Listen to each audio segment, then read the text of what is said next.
Hello everyone and welcome back. This is episode 10 and today we are starting things off in our brand new storage area. As you can see, I've been busy and I've got all of these chests pretty much filled. So if you remember, I had all those chests piled up in the swamp from where I dug out the slime chunk, and now those chests aren't there anymore and everything is over here. So I've got tons of resources now over here just ready and waiting to either be crafted or used for building. And even this, all of these are full of dirt apart from this one, so I'm nearly there. And you're probably wondering why I need this much dirt, but I'm actually going to be doing a lot of terraforming in this world, and it's something I really enjoy doing. And anyone who's done any terraforming knows that this is nowhere near enough. You get through loads of dirt. So moving everything across here was a real pain because I haven't been to the end yet. I haven't got any shulker boxes, so this was about 40 or 50 trips, just an inventory full at a time, and it was painful. And then I did something really silly. I went and did this.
And because I did all of that, I now have these.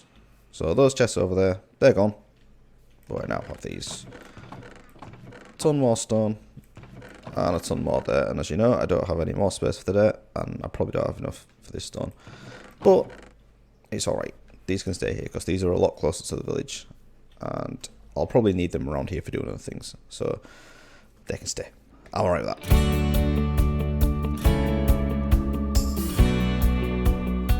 So doing all that digging obviously wears down your tools a lot.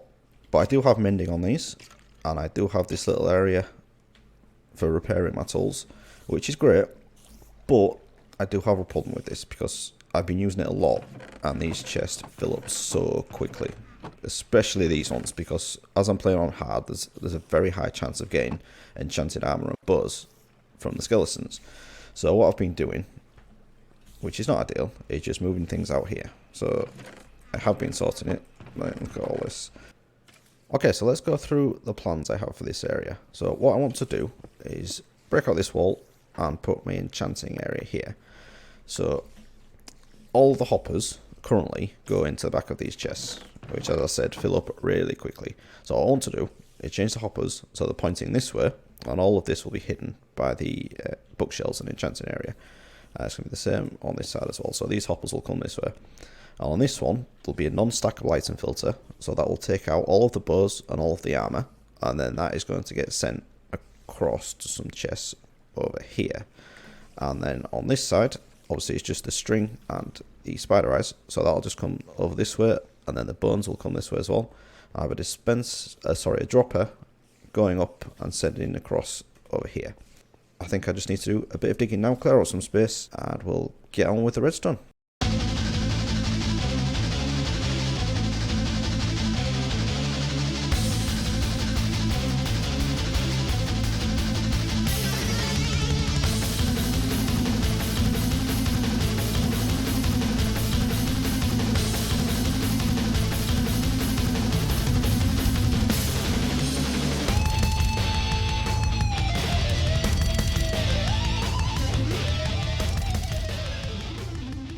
Okay, that's the digging done, and as you can see, I've started laying out how this area is going to look. So I've just got these andesite columns here, and I'm going to have these arches just like this all the way along down here. And then I've also planned out where all the storage is going. So as I said, this is actually the cave spider spawner box, so I can't actually take any of this away. So this part here is just going to be manual storage. So all the bone blocks I craft will go in here. So it's probably a bit optimistic having 20 double chests, but you never know. And this is where the sorted storage will be. The first one I actually want to tackle is this section here, because this is the non-stackable items. So let's have a quick crash course in how these non-stackable item filters work. So the idea is, if you have items going through a hopper chain, you then want to take out the non-stackable items. And the way that works is, let's just have a comparator down here just for an example. I've got any redstone as well. What happens is a single stackable item will only have a signal strength of 1. So if I just put this in here, you can see this one's lit, this isn't, so there's only a signal strength of 1. Now if I put a non-stackable item, for example my axe, this goes up to 3. So what we need to do is test that the signal strength is more than 1. And if it is, we can unlock this hopper and let the item through. So we actually are going to test the 1 above that we're locking. So if we just have this here, comparator, running out of this, so it'll check the items that are going through. Torch on the end of here, redstone dust, another block, and then a repeater going into this. So what this will do, with this block powered by default, it will lock this hopper, so items will just be able to flow straight through. And then if we put redstone dust on here, when this signal strength is greater than 1, because we have 2 redstone dust there, if there's a non-stackable item in there, this redstone torch will turn off, this will turn off, and this will turn off. So that means this hopper is unlocked. So if we just do that now, we'll just send those through. They shouldn't end up in there. But if I put my axe in, that does end up in there. So that's working great. Right, so that's in there now. I've got this non-stackable item filter looking at this hopper here. So anything that passes through will be checked. And if it's non-stackable, it'll be sent down into this dropper down here. So I've also set up this little water stream. I'll finish this off in a second. But I've just got this soul sand under this water elevator here. And it takes all items up across hoppers at the back. And I've also put in all of the chests that I want for this section. So there's 20 double chests there, so that should be plenty. But as the non-stackable, they do fill up quite quickly. So let's give this a test. I've got skeletons dying from entity cramming here, so I should have enough. So there should be a few. Oh, I've picked some of those up. Okay, so let's see where they go. So anything not stackable should end up in here, which they are. And then we should see some items come into this dropper now as well. Okay, and there we go. So that's the first one in there. And all of these in there are stackable. So yeah, this seems to be working alright. So now what we need to do is just put in a circuit to automatically drop anything out of that dropper whenever anything is in it, basically. So it's exactly the same circuit we used on the slime farm. So it's nice and simple, but I'll explain it all anyway. So this block here next to the comparator, next to the dropper, if we put a comparator there, it can read if there's anything in the dropper. Then all we need is a bit of redstone and a repeater. So if we have redstone there, powered from that block, we'll then power this block, and a repeater there. And if we put this in, this will create a clock. And all we need to do is put a piece of redstone there, which will power that packed ice there, which will in turn power the dropper. So if we just place that there, we'll all get a shout out, and that is that section completely done. Okay, so now this section's done. The next obvious one to do is the sorting of the stackable items. So I've got all the chests and all of the hoppers in now for every section. And I was a bit worried. I thought I was going to run out of iron because I've only got a stack of iron blocks left. But luckily, I had enough. And I don't think we need many more hoppers now, apart from the chain to go around here. So we're going to take the stackable items from here and also from here, and they're going to meet up into one chain and then feed into one dropper, and then they'll be shot up over here and into these, and there'll be filters on the back of these. So I'll get these built up now, and then I'll explain how they work. Right, so the next part is to sort out the item filters for the stackable items. So this first one here is for the bones. So what I'm going to do is, I've got this block, these stone blocks I've renamed as filter, because what I want to do is just fill up the rest of this hopper with a dummy item that will never be in the system. So the safest way to do that is just to rename an item, and then we put the bones in here, and they will always go down to 41, because the 45 items will give this a signal strength of 2. So what's happening here is we've got a redstone torch powering this block, which is locking this hopper. So that's why these items aren't going down into here and into the rest of the system. But once this signal strength reaches 3, this gets powered, which unpowers this torch, which unlocks this hopper. So every time a bone comes through here, it'll go into this hopper, and then it'll unlock, and it'll let one item through.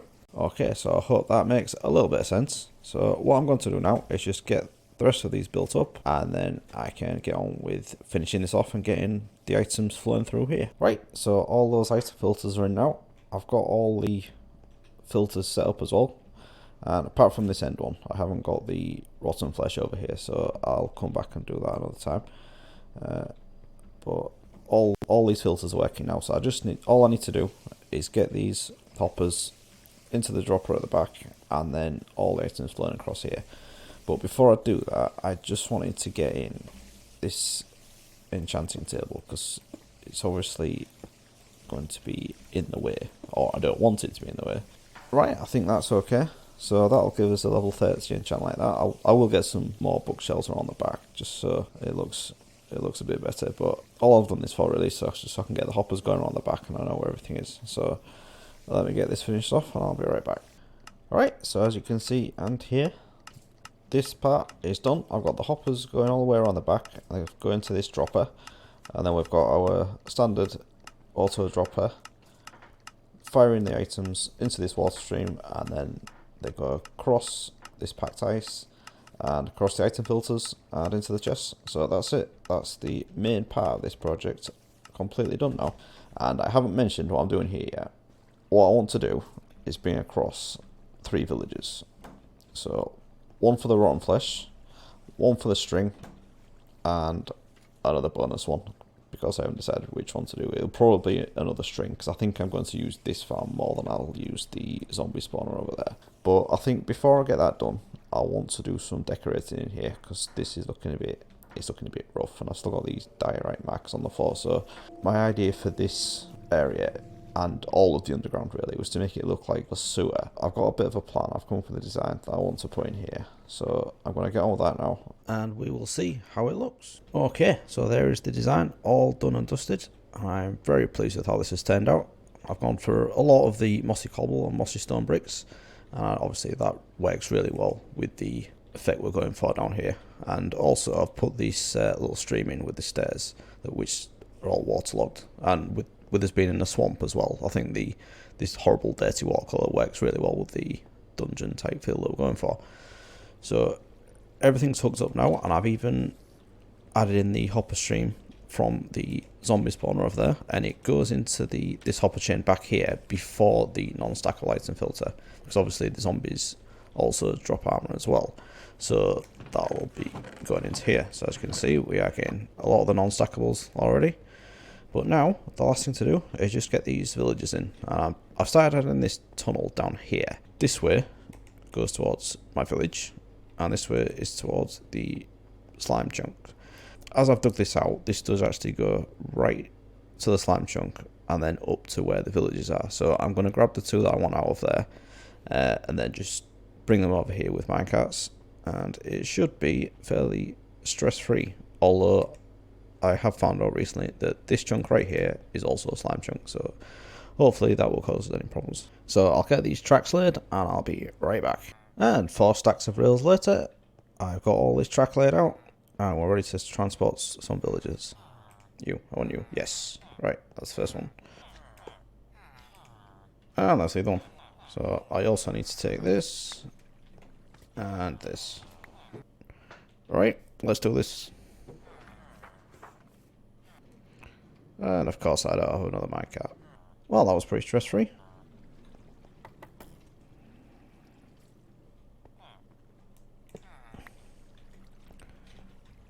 There we go. Easy as that. Village is in. Right, that's all those tracks tidied up, and the villagers are nice and safe in there. And I'm leaving this one for now. I know I need to get another one in, but I don't know which one we're going to do yet, so I will do that next time. I didn't actually mention this chest in the floor as well. So what I'm going to do with that is once I've taken all the enchantments off of the armour using these here, I'm just going to dump them, like the gold and the iron ones, into here. And then underneath I'm going to have a furnace that will automatically cook them into nuggets, and that's just a little bit of extra gold and iron. So I'll get that done another time. It's not that interesting really, but unfortunately that is all the time I have for this episode. So I hope you enjoyed it, and thanks for watching. If you did, please leave a like and subscribe if you're new, and I will see you again next time. Thanks for watching, everybody. Bye bye.